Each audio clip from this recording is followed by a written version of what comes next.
Imagine not being able to read the paper because your hands were shaking. Imagine not being able to read newsprint as your world faded to black. The National Federation of the Blind, Newsline, Indiana. Monthly Report.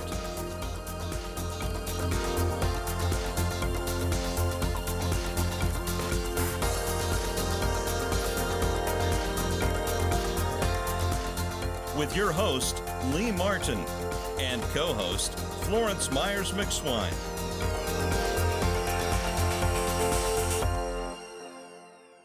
We want to welcome everyone here today for taking to the National Federation of the Blind Newsline Indiana Monthly Report. It is our pleasure as the affiliate of Indiana to have you here as an audience today. Thank you so very much for taking out of your day.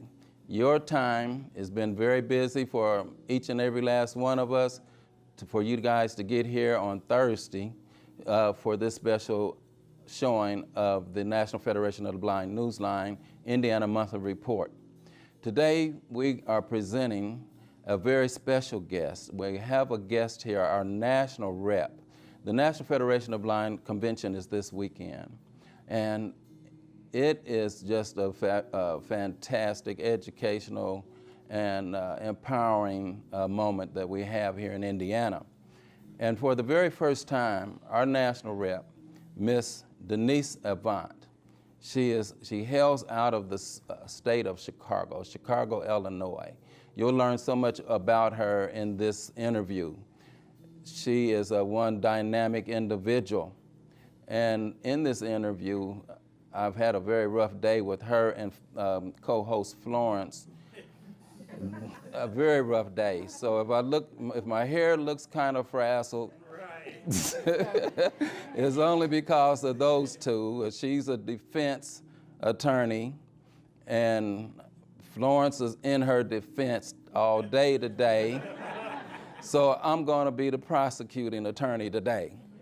But as we state, enjoy yourselves today. Enjoy what you're going to learn in this segment. We'll be taking several breaks. So enjoy the National Federation of the Blind Newsline Indiana Monthly Report as we move forward here in Indiana. I want to thank our president, Mr. Ronald Brown, and I do want to thank our state board members and our members and everyone in our community that has come out today. Once again, I want to also send a special thanks out to Miss Jean Brown, our First Lady. She had surgery, and she's here today. And just give her a little round of applause for that. What a trooper. So with no further ado, we're going to introduce our guest once again, Miss Denise. We're going to take a break here in a second. Okay. We'll do it now? Okay. All right. Just look at the camera. Okay. And without any further ado, we're going to take a break, and we'll be right back here on the National Federation of the Blind Newsline Monthly Report.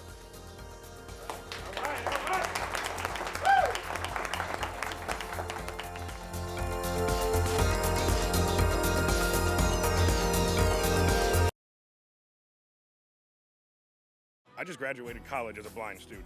How can I independently find job listings? Thanks to the National Federation of the Blind, visually impaired Hoosiers can hear newspapers, circulars, and magazines from across the globe. It is a fantastic service. Learn more by calling 855-963-6476 or visit nfbnewsline-in.org. We are the nation's blind, and we read NFB Newsline.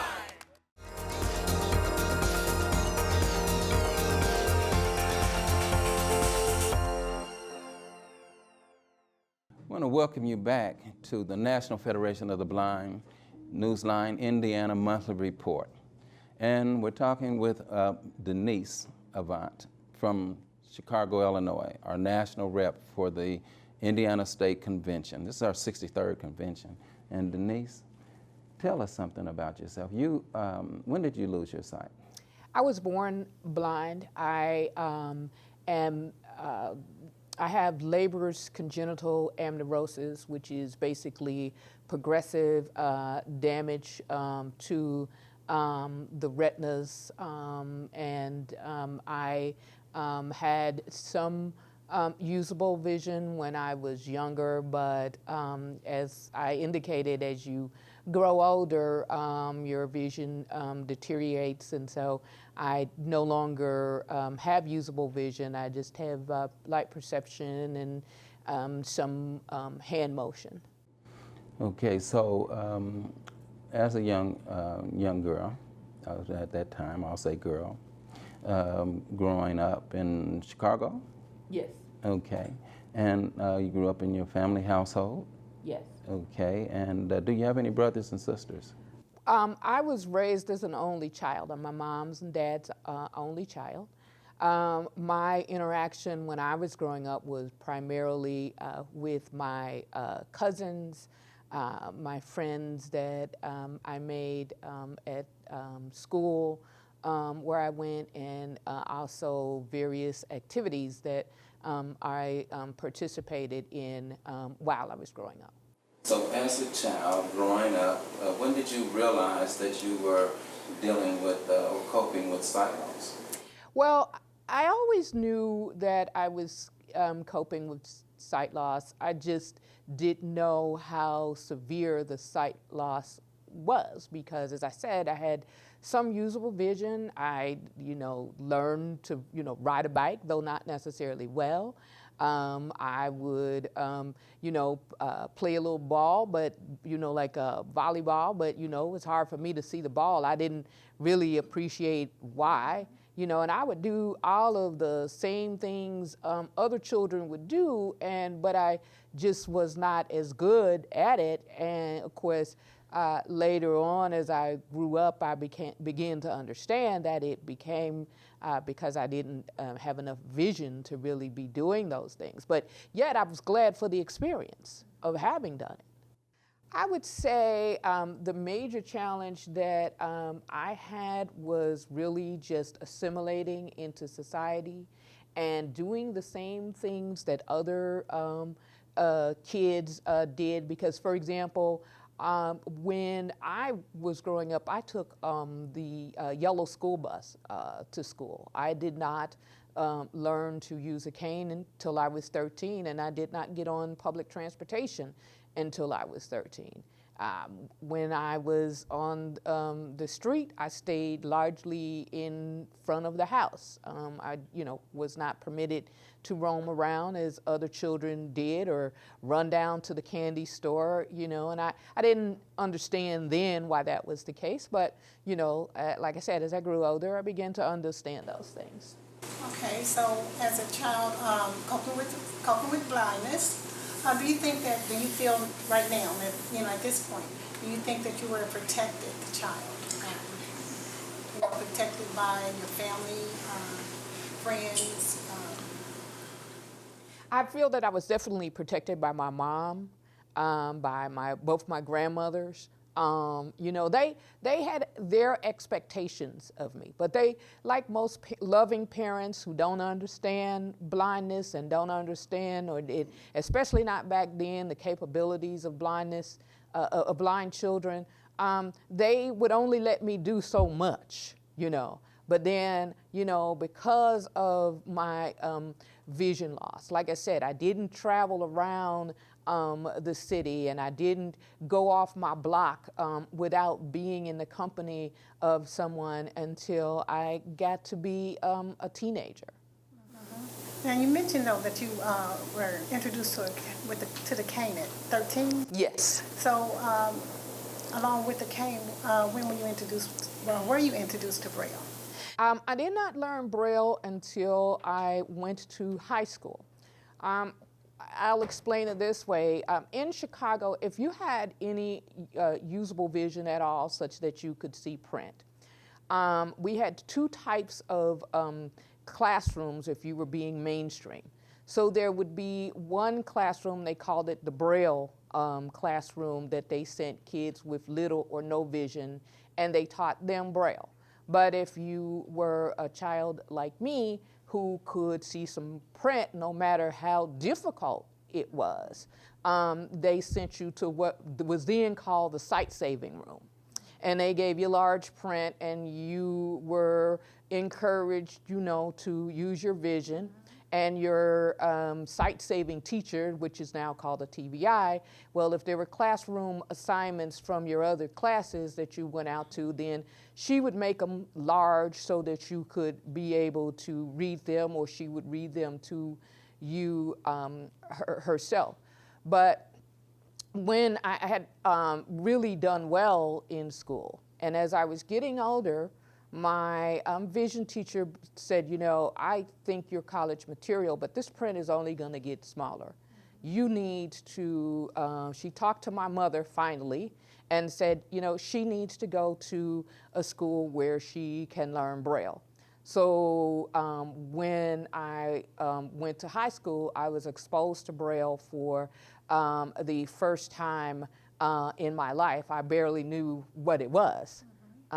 So that was the first time. And so, and then it was a little overwhelming, and I didn't really take to it right away because I was trying to, you know, learn biology and algebra and, you know, high school English and all of those kinds of things. But what I did do was I took a 6-week course in the summer between freshman and sophomore year in order to learn grade 1 and grade 2. I still didn't really embrace it. I did use it in some things like labeling. You know, you have to start somewhere.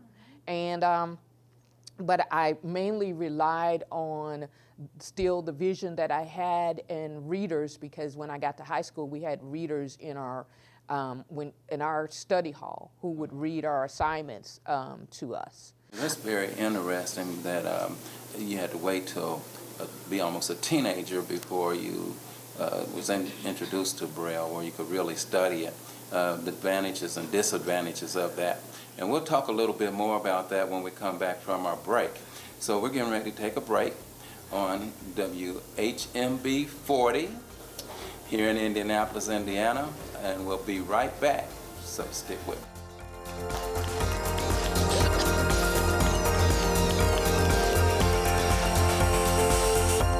We are the nation's blind, and we read NFB Newsline. As I travel the nation, I read NFB Newsline. I live in Valparaiso, Indiana, and I listen to my local news on NFB Newsline. As a student, I enjoy reading current events on NFB Newsline. Learn more by calling 855-963-6476 or visit nfbnewsline-in.org. Subscribe free to NFB Newsline today. If you or someone you know is visually impaired or print challenged, the National Federation of the Blind has a resource you need. Wow, I scored a touchdown when I found sports on NFB Newsline. I enjoy reading TV guide listings on NFB Newsline. Learn more by calling 855-963-6476 or visit nfbnewsline-in.org. We are the nation's blind. We read NFB Newsline. It's free.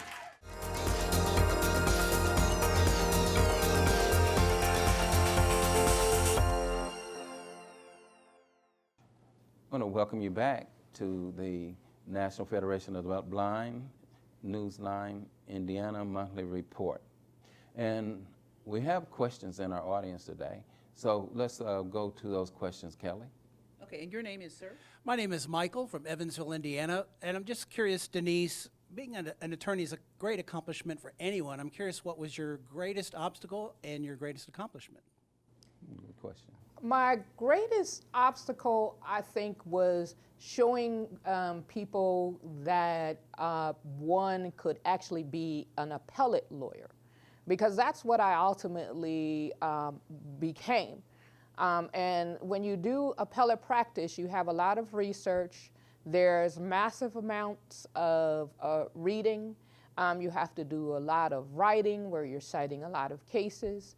There are arguments that you have to conduct before the appellate and Illinois Supreme Courts.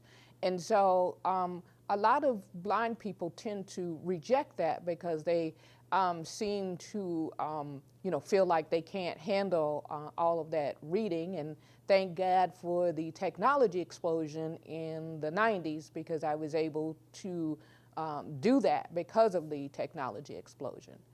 And I think that one of my biggest accomplishments was the fact that I was able to work at the Office of the Public Defender for 30 years, largely in the appeals and post-conviction unit, where I had to do massive amounts of reading. And I was able to do that job and compete with my sighted peers. This is something like the question that the gentleman asked earlier. What was your biggest obstacle inside the courtroom? My biggest obstacle inside the courtroom probably would be just dealing with the other parties, and I used a reader. So my biggest obstacle was getting the judge and the assistant state's attorney to relate to me and not my reader. The reader was there, thank goodness, to assist me in keeping track of things and locating witnesses, but the reader can never be the attorney, because the attorney has to be the one that understands and calls all of the shots, because we have all kinds of ethical considerations that we have. There's no such thing as ineffective assistance of a reader, but there is such a thing as ineffective assistance of counsel. So, the biggest thing is just trying to get people to relate to you and not your reader. That's very interesting, because we have that same problem when we go to dinner sometime. Or go to the bank, or go anywhere, and you got a third party with you. What does he want, or what does she want? And so many times that's so degrading to us as blind citizens when we have the capability to take care of our own business and order our own food. So let that be an educational tidbit for those that are out in the viewing and listening audience of WHMB 40. Also, as a defense attorney, can we role play just for a second? Okay, I'm the person you're defending. Now, I know I stole something, or I done something wrong. Was it hard for you to defend me, knowing that? Tell me how you defend a person like that you probably thought that they did what they've been claimed that they did do, and they saying they didn't do it. So how did you defend that person? That's actually easier than what you think. Mm-hmm. Remember your role. Your role is defense counsel. The prosecutor's role is to prove not only that a crime was committed, but that your client committed it, and he has to prove that beyond a reasonable doubt. It is for the judge and the jury, who are the trier of fact, to determine whether or not your client did it. So it is not up to me to determine whether you did it. All I want to know is, what's your story, okay? And I want to know what evidence the state has against you, so that I could fashion a defense. Now, I didn't do, as much trial work, but I'm sure any trial attorney would tell you that. Even on appeal, or when I did post-conviction work, my role was not to really, if you came and said, I didn't do it, I had to, investigate your case no matter what it looked like to me. Now, I had to assess it and be honest, with the court, and assess all the evidence and whatever I found, because I could not raise, non-meritorious issues to the court, of course. But if I found that there was an issue that could possibly had some merit, then I had to zealously argue on behalf of my client. Non-meritorious issues. What an attorney, you guys.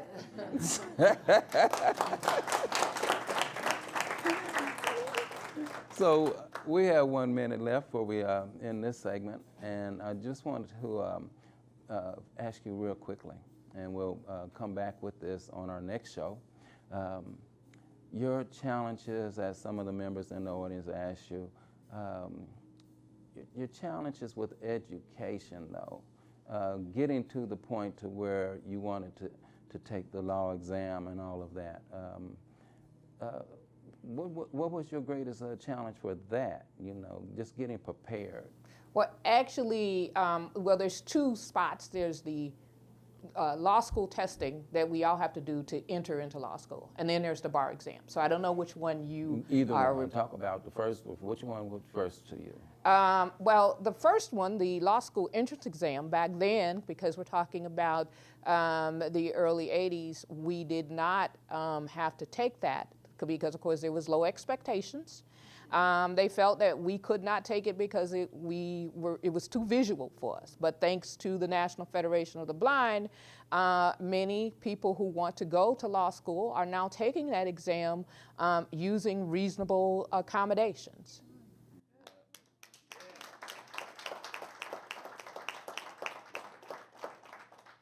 So with that, we're going to take a break, and we'll be right back here on WHMB 40, and we'll see you shortly.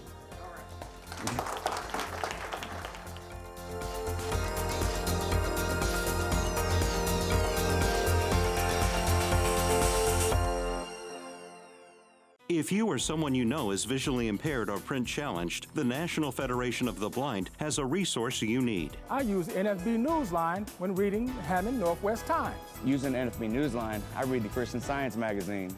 Dad, you read Jerusalem Post too. Learn more by calling 855-963-6476 or visit nfbnewsline-in.org. Live the life you want.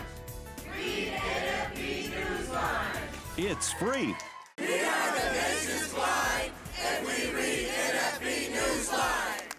As I travel the nation, I read NFB Newsline. I live in Valparaiso, Indiana, and I listen to my local news on NFB Newsline. As a student, I enjoy reading current events on NFB Newsline. Learn more by calling 855-963-6476 or visit nfbnewsline-in.org. Subscribe free to NFB Newsline today.